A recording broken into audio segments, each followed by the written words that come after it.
Yes, are funded in part by a gift from the estate of Beverly Nettles.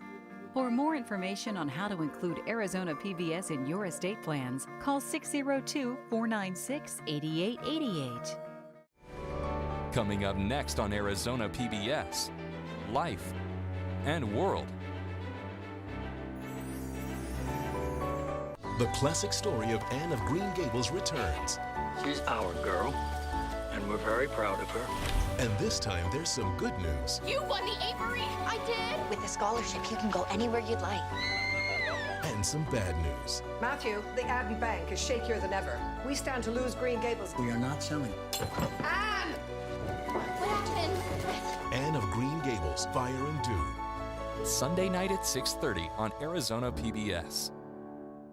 Support for Arizona PBS comes from viewers like you and from Whitfield Nursery, proud to support Arizona PBS, a Valley tradition since 1946. Over 200 acres of Arizona-grown trees, citrus, and palms. Complete custom design and installation. And Whitfield Nursery still does the digging. WhitfieldNursery.com. Friendship Village Tempe, a retirement community for over 30 years, offers independent living with residency options, lifelong learning classes, as well as continuing care. Information at friendshipvillageaz.com. From the Cronkite Studios in downtown Phoenix, this is Cronkite News. From fiery debates to claims from candidates, election season is in full gear. How to better understand the current polling numbers and what they mean for your vote. Plus, Hurricane Florence may have dissipated, but the devastation is far from over in the Carolinas. What President Donald Trump had to say about the damage during his trip to North Carolina. And one nonprofit organization is lending a hand to those who have served. How they're helping displaced veterans get back on their feet. Cronkite News starts now.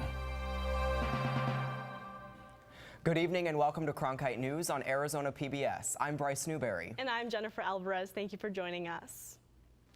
Polls are showing a tight race for the governor's seat in the November election. But how close is the race really? Reporter Gabriela Becerra tells us how voters can better understand these polling numbers. Multiple polls are showing Doug Ducey and David Garcia in a close race for the Arizona governor's seat. Target Smart released a poll that is showing Ducey at 49% and Garcia at 48%. Pollster Ben Lazarus says this could turn Arizona blue. If I'm incumbent in his position, that freaks me out. So that to me, that's I think the key takeaway where all the state is pointing right now is that the governor's race is tight. Data Orbital's poll shows Ducey with 48.8% and Garcia with 41%. If in fact there is a blue wave, it means really good things for the governor's race, and even if the blue wave doesn't hit Arizona, it still means the governor's race in Arizona is very competitive. Reuters has Ducey with 51% and Garcia with 39%. Ducey's campaign spokesperson Patrick Batak wrote in an email, "We are focused on the only poll that matters, the one on Election Day. We are working hard to reach out to voters across Arizona before then and earn their support." Polling is a snapshot in time. And that snapshot can be swayed depending on the current political climate, according to the chief pollster at OH Predictive Insights, Mike Noble. So if someone polled over a 2-week time period, that's something I'd be very suspect about, because those opinions can change, especially in the era of Trump with tweets and the 24-hour media coverage, what the mood is 2 weeks ago compared to those voters' moods, a week or so later. So with all these polls, how do voters know who's ahead? Anyone that says they know what turnout's going to be on Election Day, I think is kind of full of it, because we're just really, frankly, not going to know until early voting begins. And Noble says, watch out for the margin of error. If it's more than plus or minus 5 percentage points, there's an issue with the methodology. In Phoenix, Gabriela Becerra, Cronkite News. With debates happening now, it's likely poll numbers will be affected. Ducey and Garcia will debate on September 24th. The debate between Arizona Congressional District 3 candidates Nick Pearson and Representative Raul Grijalva started off rocky with some unexpected comments from both candidates. And he's not a good example of a Mexican, he's not a good example of a Mexican-American, and he's not a good example of an American. He's not a good role model for the people in our community.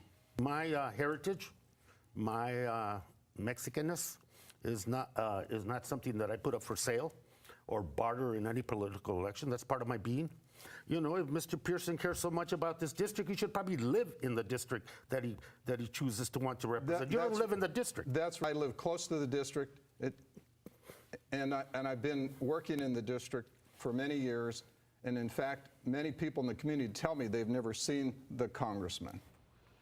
The candidates went on to address topics like immigration, healthcare, and education funding.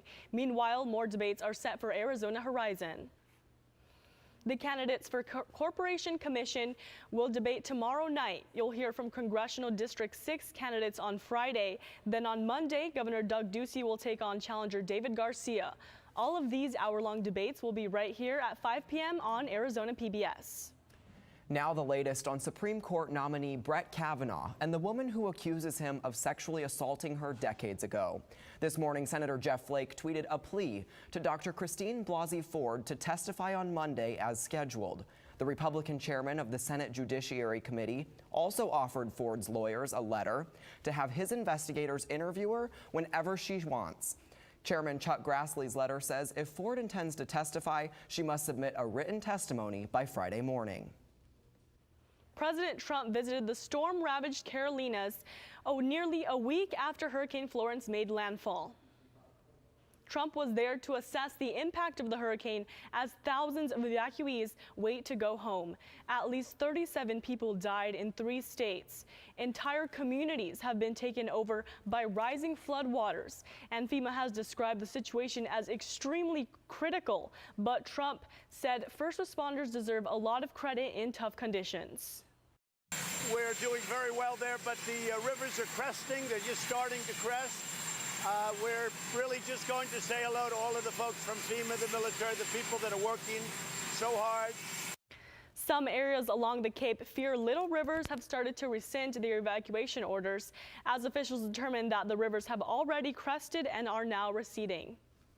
Aside from the physical destruction that hurricanes bring, they can leave behind emotional and psychological damage as well. Reporter Jimmy Jackson looks at how the American Red Cross is helping Hurricane Florence victims cope with the disaster. This is what was traumatic to me, leaving and knowing the conditions, wondering if I couldn't survive a night, wondering how are they going to survive this. Lillian Ortiz was vacationing in Puerto Rico when Hurricane Maria struck a year ago. She says the destruction left behind after the hurricane was painful to witness. The American Red Cross's disaster mental health team knows the mental stress Mother Nature can leave behind. Volunteers have been working in North Carolina to help survivors of Hurricane Florence cope. And our overall job is to be a compassionate presence with folks who have suffered trauma and significant loss. Durham also mentions how part of disaster recovery is getting people's lives back to the way they were, but understanding that for everyone, that won't always be the case. Now, the truth is they may get to a new normal. Things may never be the same as what they were. They may not be able to live in the same home. Life isn't the same for Claudio Medina. He had to relocate to Arizona to live with his daughter after Hurricane Maria destroyed his home. For me, it's depressing to visit Puerto Rico now. I am looking for some light that bright our horizon and permit us to say, okay, I'm ready to go to Puerto Rico. But at this moment, I don't think so. Ortiz's advice for people affected by Hurricane Florence is to help each other out. That's what I can really tell the people, because I know that's what helped the island. You know, that they all just got together and says, no, this is not going to destroy us. We have to rise from this. The disaster mental health team will be in the areas impacted by Florence for months if necessary. In Phoenix, Jimmy Jackson, Cronkite News. If you want to help those affected by Hurricane Florence, you can reach out to the American Red Cross. Someone could have a traumatic brain injury, and you wouldn't even know it. That's part of the reason why Phoenix police are training officers on how to deal with people who have TBI. Brain injuries can cause difficulties for people responding to commands or questions from police. Over the last year, Barrow Neurological Institute and Phoenix PD have trained about 170 officers on how to communicate and interact with those showing signs of TBI, which could include erratic or belligerent behavior toward an officer without any unlawful intent. We really wanted to make sure that the officer had some empathic understanding of how a traumatic brain injury could affect that individual's ability to successfully interact with the officer. The program involves speakers who have brain injuries themselves so that officers can have a better understanding on how they can handle the situation. A Valley group that helps troubled veterans get off the streets and into homes and jobs is expanding. John Cardinelli is in the broadcast center to show us the impact. The group U.S. Vets plans to expand their facilities this October to be able to house more than 200 veterans. They offer a helping hand to those in desperate situations. I didn't want to wake up in the morning. I just didn't want to exist. You know, I was depressed. I would hope not to wake up in the morning. Edward Welch is a United States veteran and found himself living on the Phoenix streets 10 years ago. I was sleeping behind Circle K on 32nd Street in Van Buren. Some guy found me, asked me if I was a veteran. I told him yeah, and next thing you know, I was staying at U.S. Vets. U.S. Vets is a nonprofit organization with one objective: to serve those who served. We're here to help homeless veterans get back to permanent housing and get back to a productive life. So what we do here is we offer case management services and any other support that they need to get into housing, to get jobs. Kevin Whitmore is currently in the program. Living at U.S. Vets has given him all the essentials. They have helped me gain really control of my life again. So that means dental. They provided me home and housing. The program also places them in classes, ranging from how to deal with PTSD, addiction, and even how to find a job. You know, they actually showed me how to make a resume, and I still use that today. Matter of fact, the job I have, the resume that I made in U.S. Vets then, that's the same one I use today. I just update it on a regular basis. The current job Welch has mirrors that of the man that saved his life 10 years ago. He's an outreach coordinator at U.S. Vets. My job is to go out and find different resources and that can provide services for these homeless veterans. You may find me in soup kitchens, food banks, different shelters, going to find those veterans to try and get them into transitional housing so they can get the opportunity to get those crucial tools that I got. Welch says he took the job at U.S. Vets to give hope to his fellow brothers who served. There are still more than 200 homeless veterans in Maricopa County that could use transitional assistance. In the broadcast center, John Cardinelli, Cronkite News. A Pima County grant that would have provided Border Patrol resources was rejected earlier this month. Coming up on Cronkite News, we travel to Tucson to understand why the fight for funding is far from over. Plus, the immigration debate heats up among lawmakers. We track the push for solutions from Arizona's congressional delegation. Join Emmy Award-winning CNN anchor Anderson Cooper as he receives the 2018 Walter Cronkite Award for Excellence in Journalism. Attracting industry leaders from the media, politics, business, and education, the award luncheon is the Cronkite School's signature fundraising event. Tickets for the luncheon ceremony on Wednesday, October 17th at the Sheraton Grand in Phoenix are available for sale at cronkite.asu.edu/luncheon or call 602-496-0482. I'm Judy Woodruff, anchor and managing editor of the PBS NewsHour. The journalists of tomorrow face a fast-changing media landscape, but quality news remains vitally important to our communities, our country, and our world. At ASU's Walter Cronkite School of Journalism and Mass Communication, students learn solid, reliable reporting, holding the powerful accountable, and rebuilding the public's trust. The Cronkite School and Arizona PBS, preparing the next generation for a stronger future of journalism. In Pima County, the debate concerning a federal grant for border security is far from over. Cronkite News reporter Abdel Jimenez is tracking the story. Abdel? Thank you, Bryce. Earlier this month, the Pima County Board of Supervisors rejected a $1 million grant. The decision comes at the heels of a public outcry over how those funds were being managed. I traveled to Tucson to see what happens now. Politics and public safety should not intersect one another. However, the two topics continue to create debate after the Pima County Board voted against a $1.4 million federal grant known as Operation Stone Garden, aimed at providing resources for border patrolling. Now, Pima County Sheriff Mark Napier has to find another way to get funding. I'd so much rather spend the money the federal government was nearly begging me to take to add public safety to my county than to have that on the backs of the taxpayers. The Sheriff's Department has already used about half the grant to pay for things like overtime and equipment. Meanwhile, Richard Elias is one of the board members who voted against it back on September 4th. He says his decision was based on concerns over the recent cases of family separations at the border and the public outcry over the perception that the sheriff was cooperating with federal law enforcement. I think our sheriffs should be patrolling Pima County streets and protecting Pima County residents as opposed to doing immigration enforcement. Napier disagrees. We do not have federal immigration enforcement power, period. We are a community that does not stand for this type of funding to go into our community to dehumanize our people. The debate has rippled into local politics in Pima County, generating strong backlash from residents. Despite losing this grant, Sheriff Napier says his department will continue to focus on providing safety and security near the border, aside from the political back and forth. So we need to separate all this rhetoric and all this heated language and all this divisiveness and really look at this a very realistic and pragmatic view. This is about public safety, it's about national security, it's about human rights. All activities surrounding Operation Stone Garden will cease within the next 2 weeks. In the Broadcast Center, Abdel Jimenez, Cronkite News. Many congressional leaders have already proposed multiple solutions in the immigration debate, like more funding and building the border wall. Cronkite News reporter Charlene Santiago tells us how Arizona representatives are pushing their goals for reform in the nation's capital.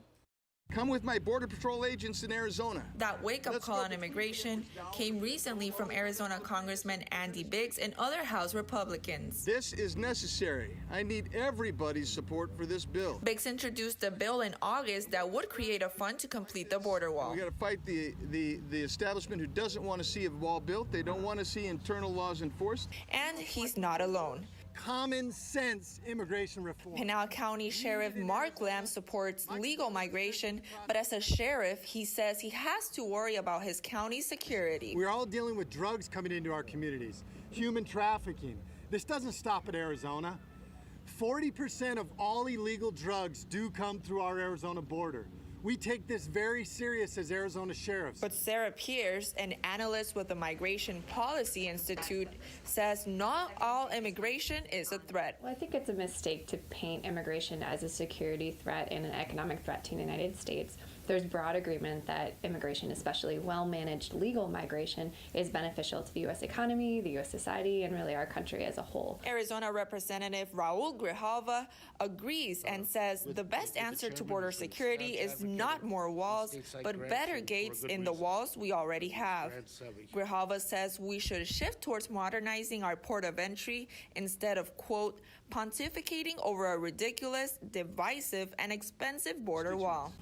We still have to build the wall. We still have to enforce. In the meantime, Biggs' bill called the Fund and Complete the Border Wall Act faces an uphill climb, having been assigned to 7 committees in the House. And you talk about the human cause, and then you'll understand why a wall needs to be built. In Washington, Charlene Santiago, Cronkite News.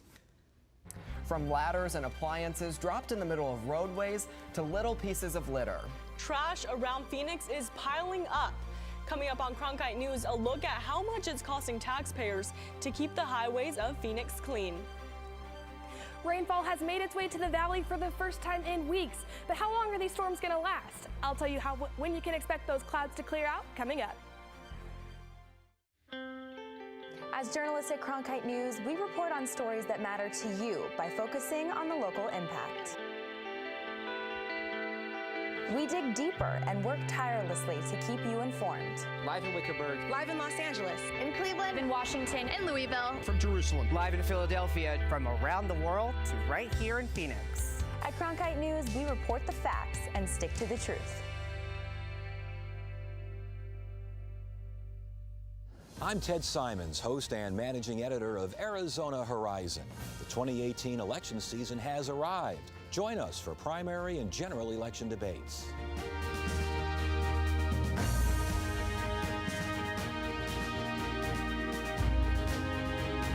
Right here, meet the candidates and hear their positions.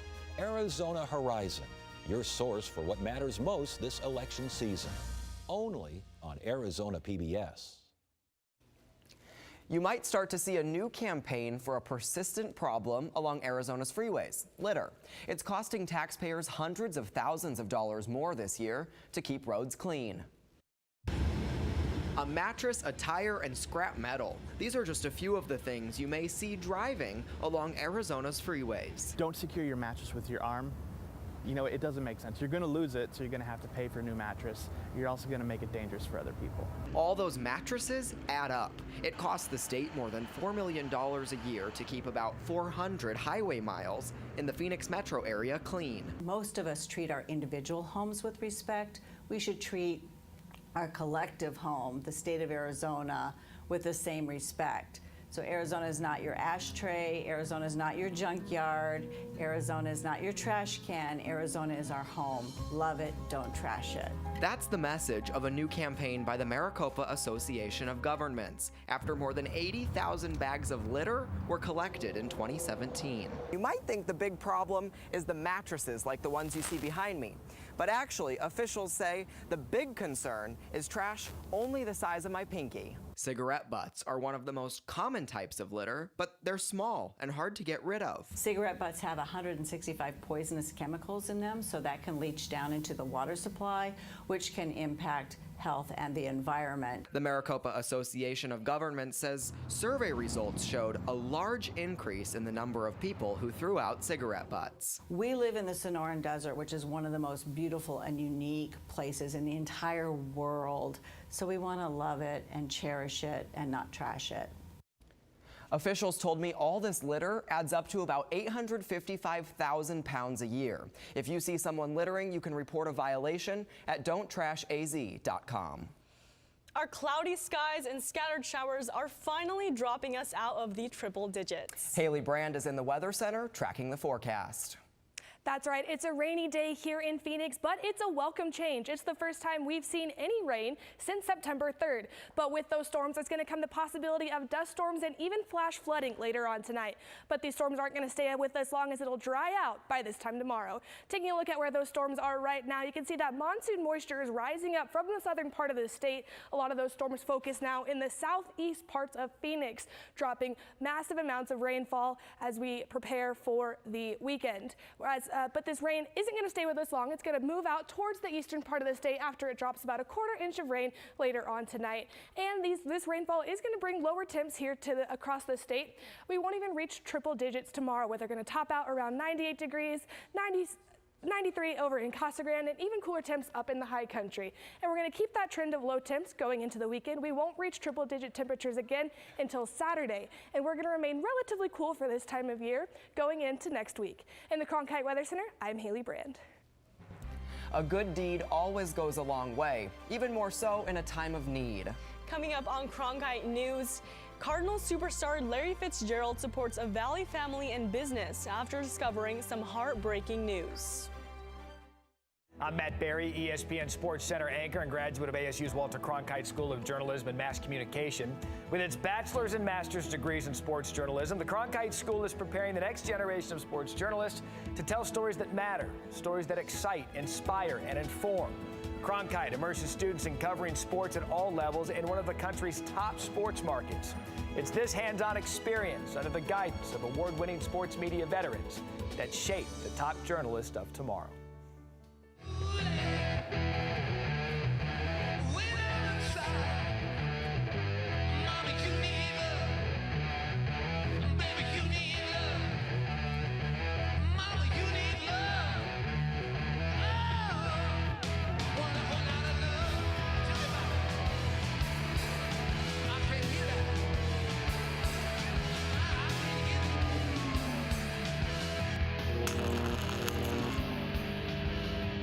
working for Cronkite News because it gives us the opportunity to find a different angle on the same stories that every other news outlet is covering across Arizona. As students, we have the opportunity to cover issues all across the state of Arizona. It gives me a good chance to sharpen my skills, improve my skills, learn the techniques in a newsroom and in the programs and teamwork and technology, getting me prepared for the real world. And at the same time, I think we do a great job, make some great stories, do great journalism for the city of Phoenix and the state of Arizona. Arizona Cardinals wide receiver Larry Fitzgerald picked up the bill for patrons of Casella's Deli yesterday for 5 hours. It was a way to support the deli's owner, Joe Casella, who has been diagnosed with terminal cancer. Reporter Taylor Rocha has the story. 11 years after Saguaro High School's opening in 1966, Casella's Italian Deli opened their doors right around the corner. Quickly, this restaurant would become a staple in the community. A relationship sprouted with owners Joe and Tina Casella and the Sabercats over 4 decades. They've been super supportive of the Saguaro community, and they're just good people. They run a great place. It's family food. It's great food, and when you go in there, you're treated like your family. The community supported Joe Casella right back as the 79-year-old has been diagnosed with terminal cancer. To show support for Casella and his family, Larry Fitzgerald recently picked up the lunch tab at the deli. It means a lot to me and my family, not just me. He loves me and he loves my family. Anytime I say I want to change the I to we, because it's family. It's just not about me. These family-focused values drew Fitzgerald to the deli and prompted him to aid Casella in his time of need. Despite the multitude of transplants in the valley, Fitzgerald stressed the importance of coming together to help a neighbor. This is a community of people from all around the country, but we really love the state of Arizona for the opportunities provided for us, the gifts it has given us. While Casella takes on his battle, his priority is to continue being a light in the Saguaro community. You're going to walk out of here smiling after I'm finished with you. And cheer on the Sabercats and the Cardinals along the way. In Scottsdale, Taylor Rocha, Cronkite News. And you may have noticed 2 other current Arizona Cardinals players there. Running back DJ Foster and rookie wide receiver Christian Kirk both graduated from Saguaro High School. Cronkite News is proud to be the news division of Arizona PBS. Here's what's coming up on Arizona Horizon and the PBS NewsHour. On the next Arizona Horizon, it's Constitution Week, an observance meant to spur the study of the document and see how art is giving some veterans relief from PTSD. That's on the next Arizona Horizon. I'm Judy Woodruff. On the next NewsHour, in the wake of Hurricane Florence, Miles O'Brien takes a look at the risk of sea level rise around one of America's major cities. That's Wednesday on the PBS NewsHour. That's it for Cronkite News tonight. Thanks so much for joining us. For top Arizona stories anytime, go to cronkitenews.azpbs.org.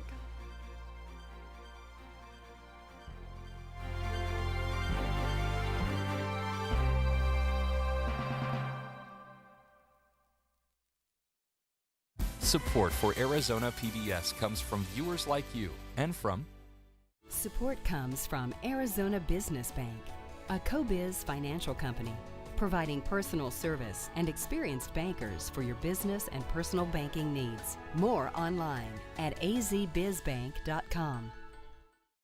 Deanne Griebel, now with Moores & Cabot Investments, serving investors since 1890, proudly supports quality programming on 8 Arizona PBS, 480-725-9602.